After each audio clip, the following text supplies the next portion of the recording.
Hey guys, Sarah from AmericanTrucks.com, and today we have a review and install of the ReadyLIFT 4-inch SST Lift Kit fitting your 09 through 18 Ram 4-wheel drive models, excluding air ride and also excluding the EcoDiesel. This kit is going to provide you with additional ground clearance and comes with an upper control arm and ball joint, solving a common problem when lifting these trucks. This kit also includes CNC machined billet aluminum lift blocks and top mount spacers. And these billet aluminum components are certainly going to outlast kits with urethane options. This ReadyLIFT kit achieves this 4-inch lift without increasing your CV angle, utilizing this spring preload spacer. Coming in at around $800, this kit is one of the most budget-friendly ways to get a 4-inch lift out of your Ram.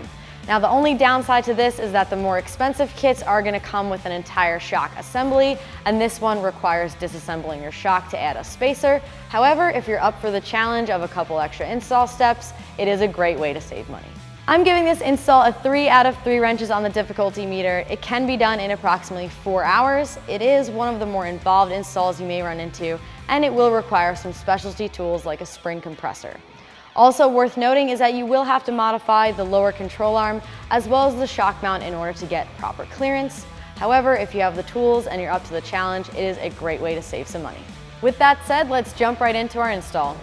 For this install, you will need impact guns, a grinder, ratchets, a pry bar, torque wrench, a socket set, including a 36mm axle nut socket, a set of wrenches, eye protection, a hammer, and some optional but helpful tools include caliper hangers, a pop clip removal tool, and a pass-through ratchet. Once we have our truck on the lift or on jack stands and our wheels removed, we can go ahead and remove the outer tie rod from the knuckle. You also might want to support the lower control arm before you do this, because at some point it will be free from the truck. With our 21mm socket, we can go ahead and get this nut off. If our outer tie rod does not want to come out of our knuckle, you can hit it right here to shock it, and then it should come out fairly simply.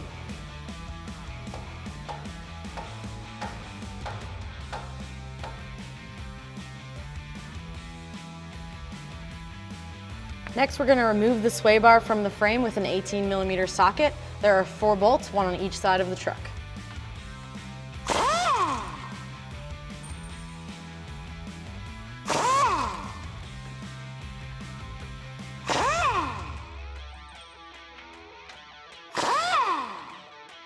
Next, we're going to remove the brake caliper from the rotor by removing these 2 21mm bolts.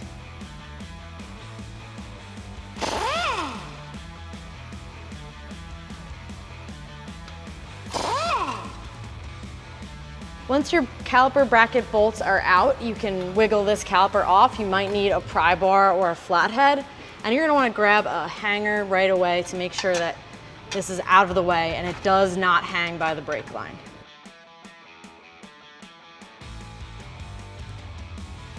If your rotor doesn't want to come off right away, you can tap right on the back of it with a mallet and it should come off.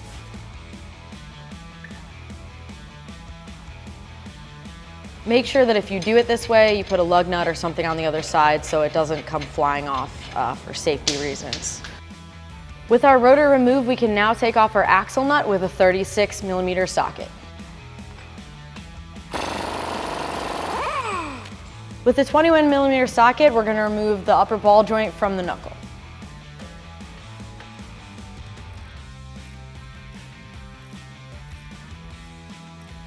So you might have to hit the top of the knuckle a little bit with a hammer just to loosen it up, and then the control arm should come out.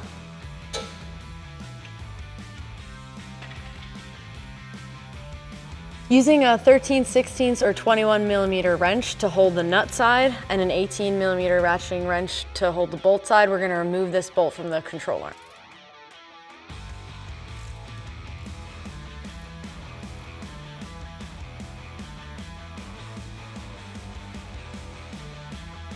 All right, now we'll move on to the other nut and bolt. So we have our 13/16 or 21mm on the back side of this nut. We're going to put our 18mm on the front of this bolt. Same as the other side. And go ahead and loosen it up.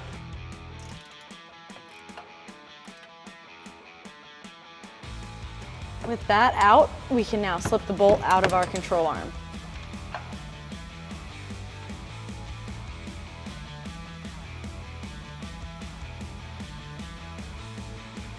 If you haven't already, make sure you remove this sensor cable from the upper control arm, and then remove the upper control arm from your truck. Using our 24mm socket and our 21mm wrench, we're gonna zip this off the bottom of the strut.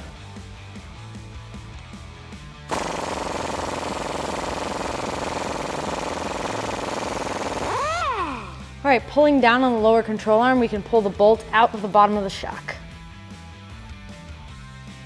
Might take a little maneuvering to get it out, but it should come out.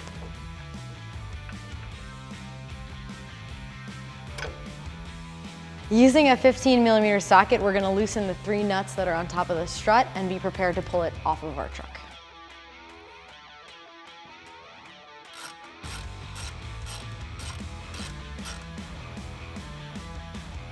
If this wheel well liner gets in your way, you can remove it, but it is possible to get this out while leaving it in. And we're gonna leave it in just because I can work around it.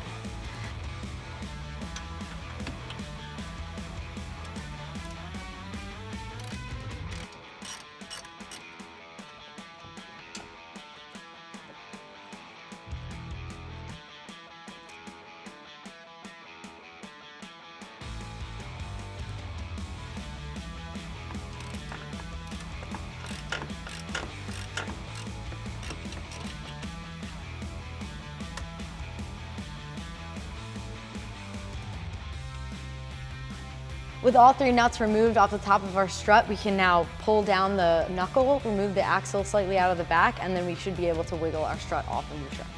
Prying down on the control arm, we should be able to lift our strut up and pull it out. You might want to grab a buddy for this one because it is a little easier with 2 people. Now that our shock is out of the truck, we have it in a spring compressor so that we can get our spacer inserted here. Now, if you're going to go the route of a spring compressor, make sure you use extreme caution, as this is definitely not the ideal situation for your spring to be in. If you're not comfortable using a spring compressor or you don't have one available, you can definitely take this entire assembly to your local shop. They can compress this for you, insert the spacer, and then you can continue on with your install. Either way, make sure you're using caution for this step.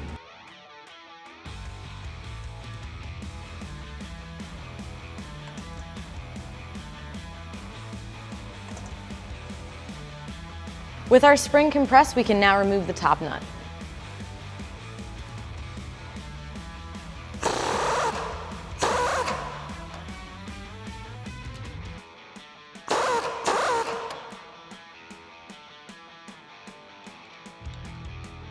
Now we remove our strut from our spring.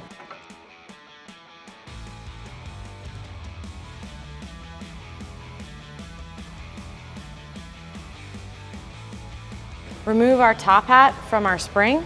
We're also going to disconnect this plastic sleeve from this seat here as well, because they do need to be reassembled in a specific order. So we need to remove this factory dust shield from this plastic spring lock because they're going to install in a different order. First up being this factory plastic spring lock. Make sure it's seated properly on top of your spring. Next up is going to be your spacer, followed by the dust shield, which you may need to get a little more clearance for.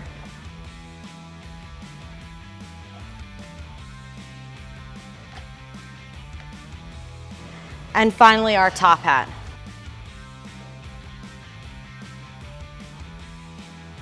Now it's time to reinstall our strut. And one important point to point out is that you should ensure that the strut is facing with the bracket down like this. The spring seats in this little spot right here, and it matches up with the flat part of the back of the top hat. That's going to ensure it goes back onto the truck properly, because if it's just cocked a little bit this way, a little bit this way, this bottom bracket is not going to clear the bottom of your control arm.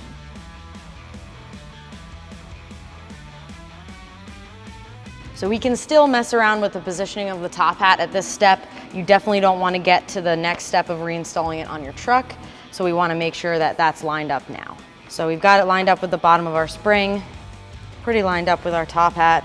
We're not going to get to see this come through until we start to compress the spring, but we want to get it ballpark where it needs to be right now. Now that we've checked alignment with our strut, we can compress the spring and get the strut reinstalled.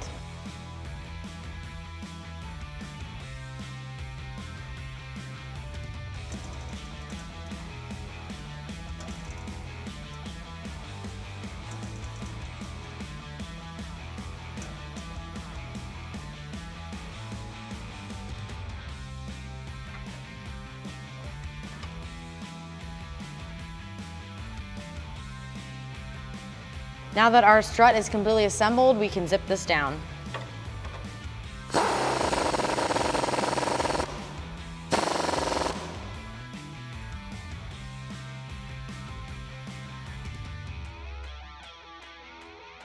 To get this strut installed on our truck. Once we have our spacer on our strut and all put back together, we can now install our strut extension using our factory nuts. Once you have it aligned properly on there, just get these nuts on snug. We don't want to kill them because we do have to torque it down.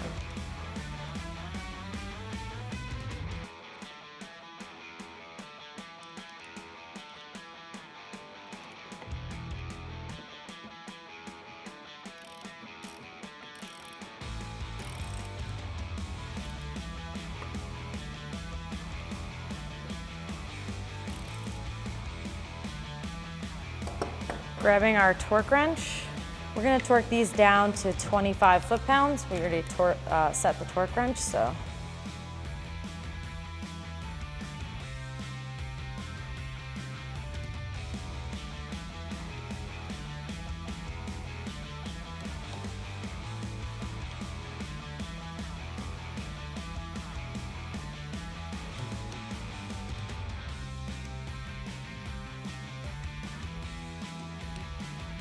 Next up, we do have to grind the inside of the shock mount as well as the lower control arm on the truck for clearance. We're going to get started on the shock mount here. We're going to grind it at about a 45-degree angle.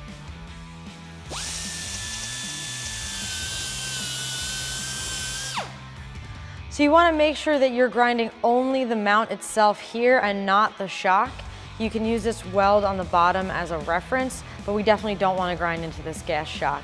And once we feel confident that we have enough off of this mount down the bottom here, we can go ahead and grind the lower control arm of the truck. Using our grinder, we're also going to take a little bit out of the lower control arm just behind where the shock mounts. So when the shock leans back into it to mount up top here, it doesn't hit because that will be a contact point if we don't grind it down. We have drawn a square in the lower control arm, which is where we want to grind. I recommend doing the same so you don't take too much off. Our shock mounts right about here and leans back into this area, and this is right where we want to take a little bit out of our lower control arm.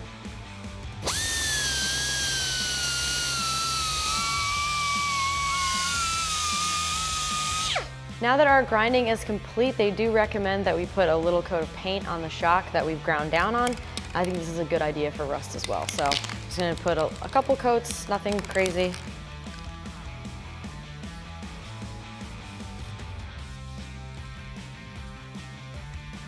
Now our next step is to get these bushings in the outside and inside of our control arms. So the best way to do this, honestly, is to just use some force and press them in there. If they're not going in, you can definitely use a vise or use some extra tools, but we're going to try just using the weight of the control arm first. You want to press it in so this little ridge rests against the outside here, and then you're going to put one on the inside as well.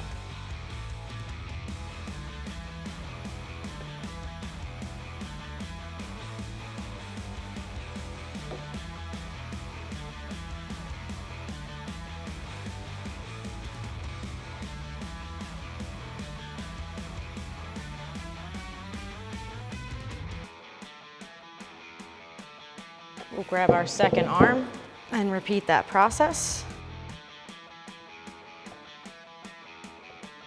Luckily, they go in without too much effort, but I like to use gravity and the weight of the arm itself. Usually works pretty good.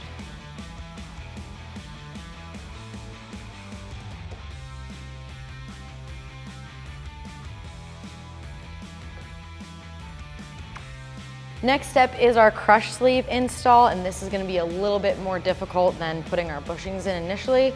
So we're going to grab our control arm and head over to the vise just so we can get it in a little easier. Using some of the included bushing lubricant, we're just going to put a little bit in the inside here. Get that around just to make it a little easier to put our crush sleeve in. And it wouldn't hurt to put a little bit on our crush sleeve if you want. They do include enough to do each of these, so. And next up, we're just going to place that in there.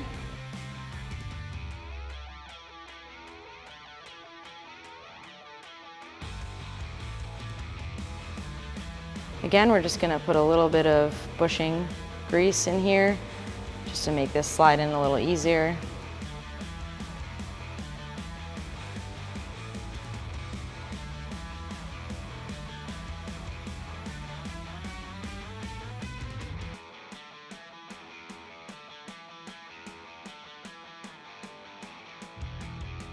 Again, we're just using a little bit of bushing lubricant to help ourselves out.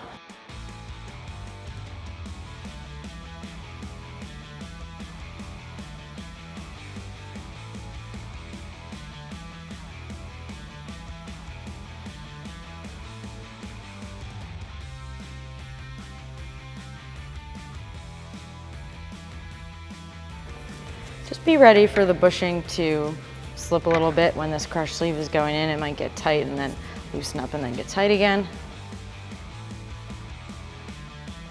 There you are.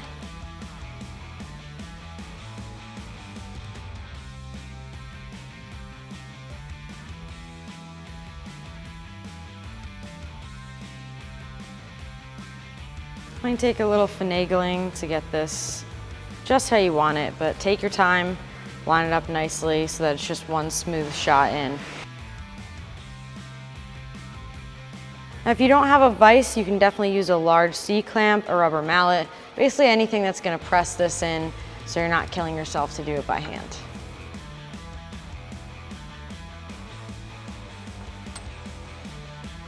So now that we have our upper control arm out of the truck, we can put it side by side with the ReadyLIFT tubular control arm. As you can see, we do have a ball joint that's already in there for you. It is a heavy duty ball joint, they note on the website.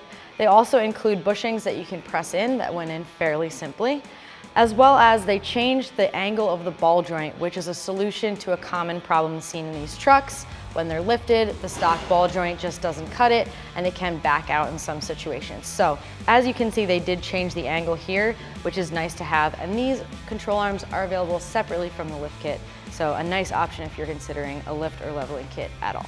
Now that the paint is dry on our strut, we can get it reinstalled on our truck. We're gonna get these studs through the top of the frame here and get the provided hardware nuts on top, just to hold it in there so that we can get the bottom of the strut over the control arm.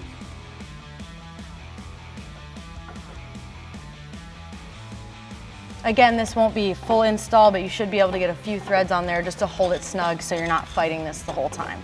So you might not be able to get all 3 nuts on the top up here because we are hitting our lower control arm. But if you get a little bit in there, if you get them a little bit on, that'll work for now. We can always tighten them down later. But this will hold our strut in place so that we're not also fighting the strut and the control arm at once. Using a pry bar, we're gonna pull down on the lower control arm so that we can get our strut to clear and go into place on its mount. You may wanna grab a friend for this one. It might be a little easier to have an extra set of hands.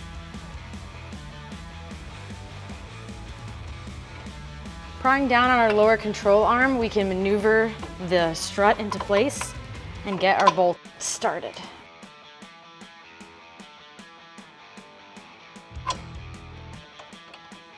Once our bolt is lined up, we might need to use a little mallet to get it all the way through. Just make sure it's aligned when you do this, otherwise you're gonna damage the head of the end of the bolt. Using our 15mm socket, we're gonna tighten down the nuts on the top of our strut.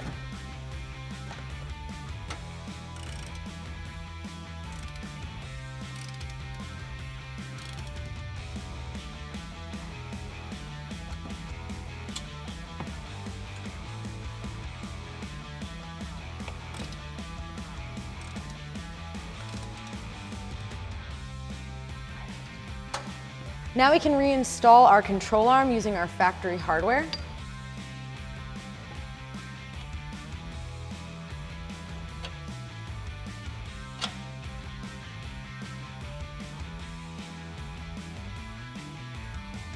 Moving on to the other side, we're going to be reinstalling our factory hardware. Get the holes in the control arm lined up. Once our bolt is all the way through,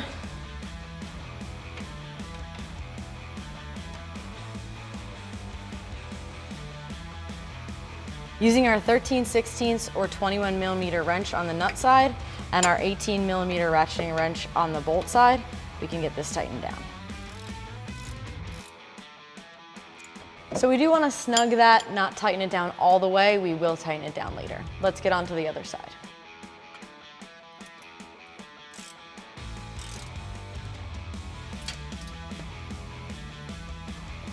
All right, so one side is snug and not tight. We can move on to our upper ball joint. Lifting up on the bottom of our knuckle, we can now align it with the top of our ball joint in our upper control arm. We do want to use this included spacer before the castle nut. It is important to being able to tighten this castle nut down. Now we can grab our 19mm and get it tightened down.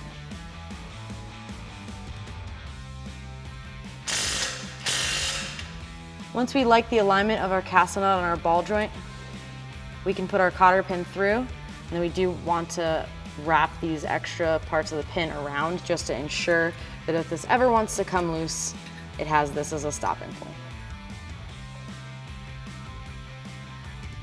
We're going to now reinstall our axle nut with our 36mm socket.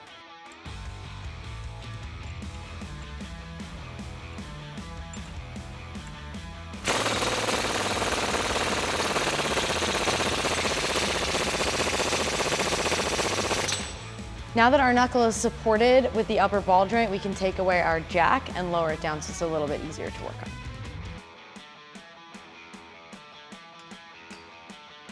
We can now reinstall our rotor. And next up, grab our caliper and bracket and get that installed as well. We're gonna unhang our caliper and get it back over the top of our rotor and bolt it on. Be really careful with the brake line here because that's still hanging. We want to make sure we're not hanging it by that at any point.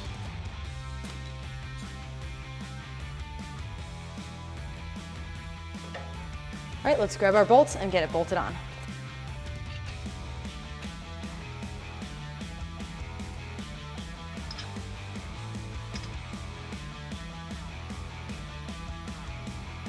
Using our 21mm socket, we're going to tighten down both caliper bolts.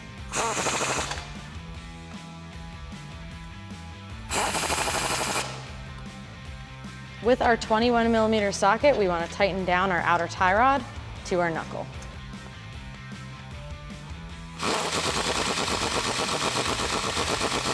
We're going to grab a hand tool since it is spinning with the impact gun. If it still wants to spin, you can hold it down here with a little downward pressure, or you can put a wrench on the bottom here and hold that as well. We're going to button up this side by reattaching our sensor line to the back of the knuckle, this brake line here, and then the upper control arm as well.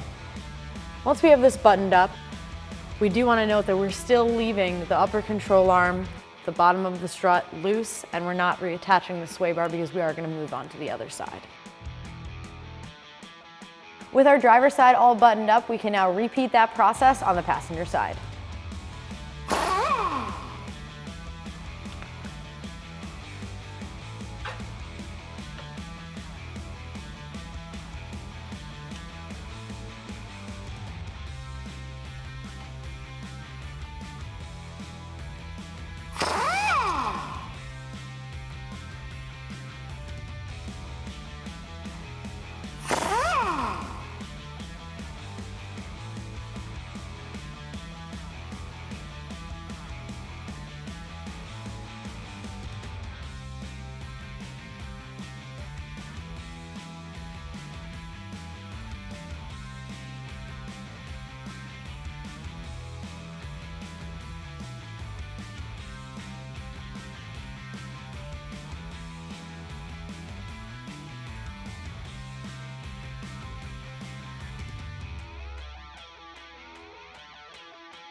Now that we have both sides installed, we can install our drop brackets on our sway bar.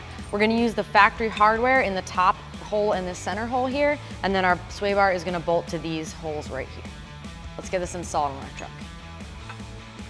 Sliding our bracket in here, we're gonna first line up this top bolt. And this is our factory hardware, mounting to our factory location. Next up, you might need to disconnect part of the sway bar or pry back a little bit, but the bolt needs to go right about where our sway bar is sitting now. So if we can get that out of the way.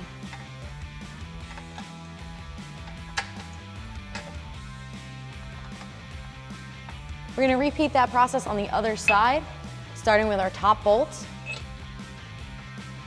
And our sway bar is clear, so we're gonna maneuver this second bolt in. Now we can get these tightened down.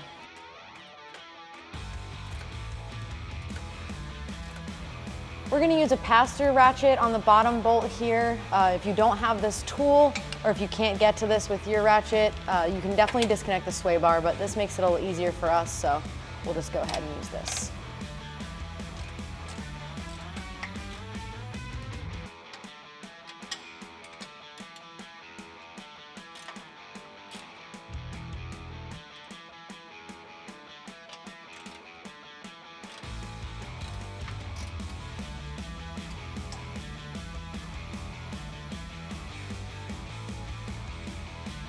Now we're gonna attach our sway bar to the bracket we just put on our truck.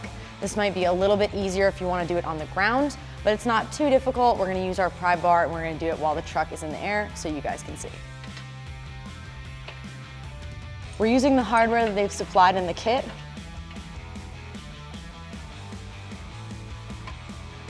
Grabbing the shortest of our M12 bolt, getting it threaded into the top part of our sway bar. And then we're gonna grab our 19mm and tighten this one down.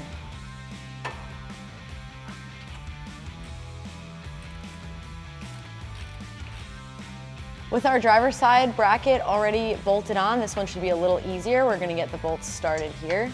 They should already be pretty lined up. You might have to go sideways with your bracket a little. Moving on to our top bolt.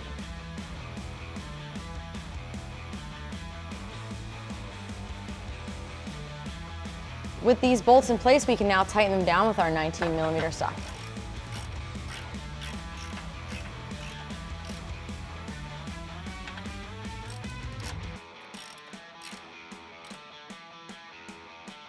Now that our front is wrapped, we can get started on the rear. All right, we're set up at the rear of the truck, and the first step for our uninstall is going to be to remove this bolt holding the shock to the lower mount. You're gonna want a 21mm wrench and a 21mm socket.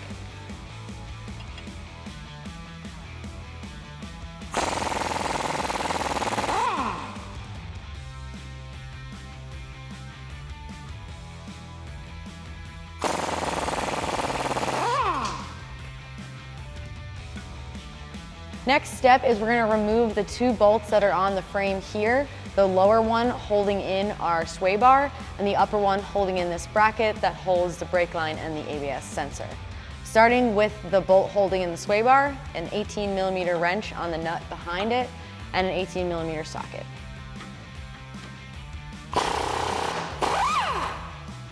Using our 13mm socket, we're gonna remove the bolt holding this bracket in. Might be a little easier if you take this wheel liner out, but we're gonna leave that in. Just go right behind it. We're gonna repeat that process on the other side.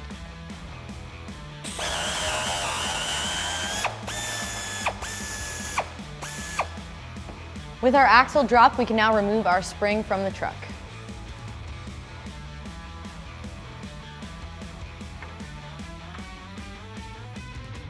Now we're ready to reassemble our spring and get it back in our truck. We want to put our spacer and rubber isolator on like this, and we are leaving the factory isolator on in its position.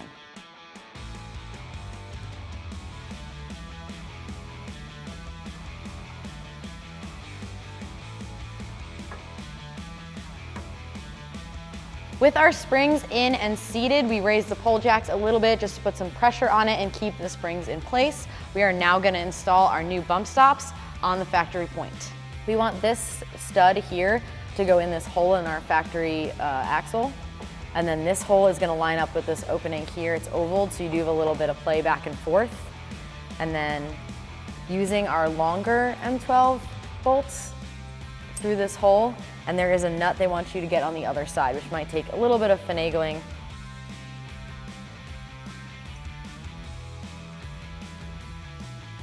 With a 14mm socket up top and a 14mm wrench holding the nut on the bottom, tighten this down.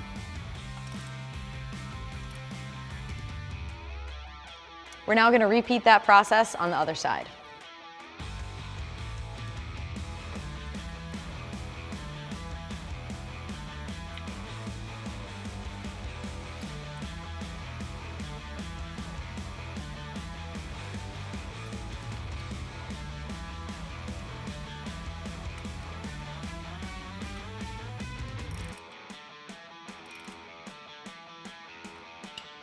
With our bump stops in place, we can now raise the axle back up so we can get the bolt in the bottom of the shock. We want to do this at the same time with our pole jacks on each side, or if you have a jack on each side or a jack in the center, just ensuring that they're raising evenly. And just keep an eye on our bottom of our shock to the frame. Now that our axle is raised and our shocks line up, we're going to put the bolts in either side.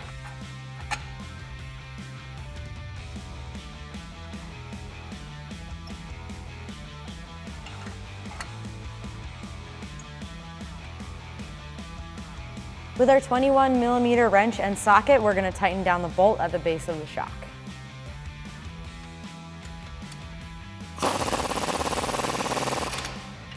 We're going to repeat that step on the other side. Next up is the sway bar drop brackets that are going to install to the back part of this frame. This top one is going to go around the welded nut that holds on the bracket for the brake line. And this is where your bolt is going to go, and that is the drop portion where the sway bar attaches. So you're going to put this behind and get it over the top of that welded nut. Your bolt is going to go through the front with a washer on it. This is the M12 by 35. And then the nut with the corresponding washer is going to go on the other side.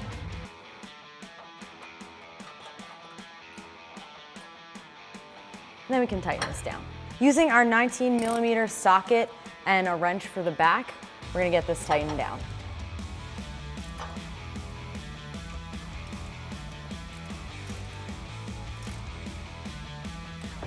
Reinstall the hanger for your brake line to this bracket. And grab the bolt that corresponds to that. Next up, you're going to grab your 13mm and tighten this down.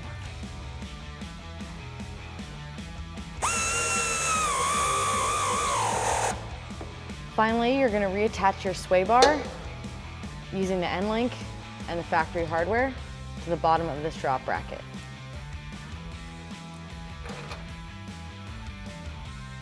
Grabbing our 18mm wrench and socket, tighten it down.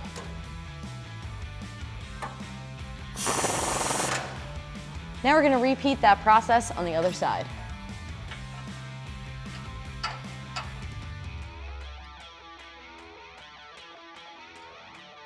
Grab your 19mm wrench and socket and get this tightened down.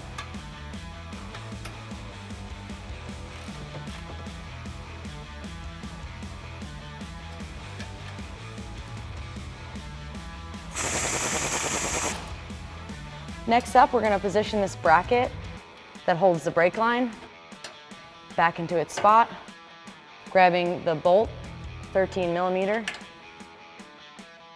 and getting that started.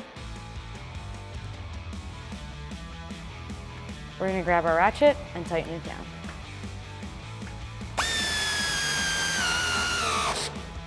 Finally, the end link for our sway bar, reinstalled using our factory hardware.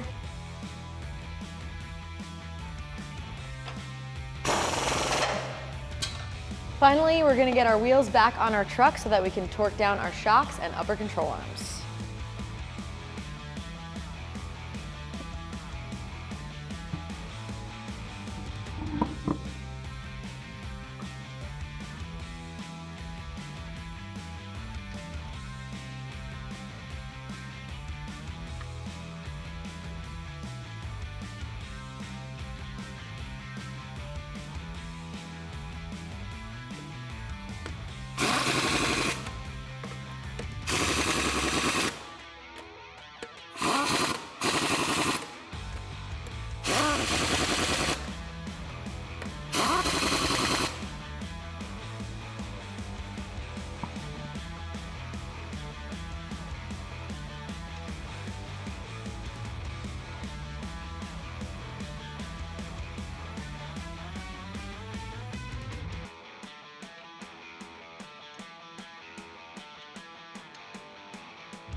Now that the truck is on the ground, grab your 21mm wrench and socket and tighten down the lower shock bolt.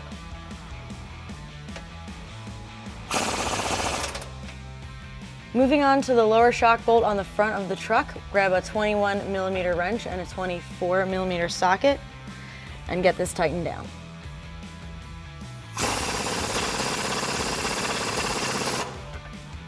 Moving on to our upper control arms on the front, we want an 18 and a 21mm. We're going to tighten these down now that the truck has had a chance to sit on the ground.